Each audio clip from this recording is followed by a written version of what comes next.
तो आपको कुत्तों नहीं पूछेगा।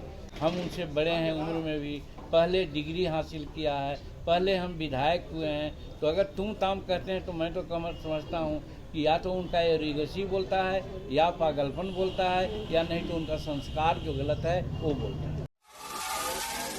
वो लोग जो नक्सलाइट वहाँ जाते थे वो लोग सब काम करने लग गए। बहुत से नक्सलाइट हम पर गुस्सा किया कि हमारा कैडर को साहब आपने बर्बाद कर दिया। हम कहा कि हम बर्बाद किया क्या, हम लोगों को रोजी रोजगार दिया। तो ये भी उनको अच्छा नहीं लगा। ये बिहार कृषि प्रधान राज्य है, 76% यहाँ किसान रहते हैं खेती पर, और इनको सिंचाई की कोई व्यवस्था नहीं थी। डीजल पेट्रोल ये सब लगाना पड़ता था। तो हमने निर्णय लिया कि हर 5 एकड़ किसान जो रखते हैं ज़मीन, उनको हम बिजली माफ़ कर देंगे। ये सब काम शेड्यूल कास्ट के लिए हमने कहा कि 2-3 डिसमिल ज़मीन से काम नहीं चलेगा, 5 डिसमिल हम देंगे। और हमारे किसानों को शेड्यूल कास्ट को खेती करने के लिए ज़मीन नहीं है। जितना भूदान और सीलिंग की ज़मीन है वो 13 लाख एकड़ है, उसको हम बांट देंगे। 1-1 एकड़ ज़मीन सबको देंगे। अगर वंचित हो जाएगा तो खरीद करके देंगे, ताकि हमारा जो शेड्यूल कास्ट के लोग हैं वो खेतीहर मजदूर नहीं, खेतीहर किसान बन जाएगा। ये सारा जब निर्णय लेने लगे तो उनके जो अगल बगल अभी रहते हैं वही कहने लगे, नीतीश बाबू जीतन मांझी को भुइयाँ समझ कर क्या बनाए थे, ये तो ऐसा ऐसा काम कर रहा है कि 6 महीना और रह जाएगा तो आपको कुत्तों नहीं पूछेगा।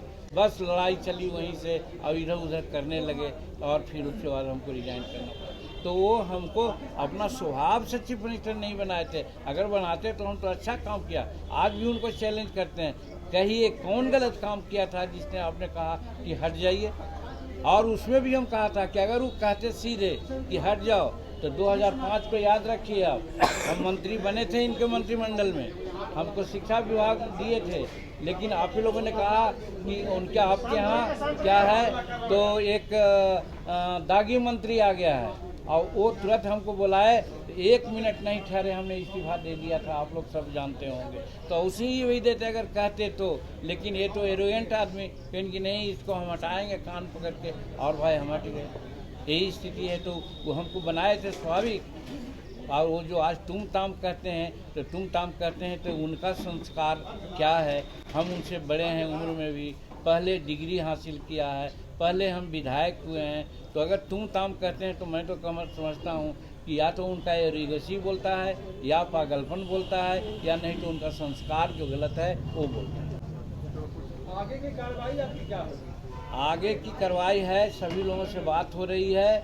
हम लोग कुछ कल असेंबली में प्रदर्शन करेंगे, बैठेंगे कि दलितों का अपमान इस प्रकार से जो आप कहा है, एक तो महिलाओं को अपमान किया कल, तीसरे तरफ हमारे महावीर चौधरी जी हमारे ब्रदर लगते थे, उनका पुण्यतिथि में गए और उनके पोर्ट्रेट पर फूल न चढ़ा करके अशोक के माथा पर चढ़ा दिए, अशोक चौधरी के माथा पर, वो गलती किए। और आज हम जब कहने लगे कि भाई आप कोटा बढ़ा देते हैं, लेकिन कोटा जो बढ़ा हुआ है या वर्तमान है उसमें कितने लोगों को नौकरी मिली, कितने लोगों को आरक्षण मिला, इसको जांचिएगा तभी ना।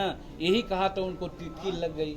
तो ये बात हुई है। तो इस बात को महामहिम राज्यपाल के यहाँ भी कहेंगे कि जिस प्रकार से इनका दिमागी स्थिति हो गई है, जिस प्रकार से गरीबों और महिलाओं और लोगों का ये इज्जत नहीं देना चाहते हैं, ऐसे लोगों को बर्खास्त करवाइए, राष्ट्रपति शासन लागू कीजिए, करवाइए। ये राष्ट्रपति महामहिम राज्यपाल से कल मिल के कहेंगे।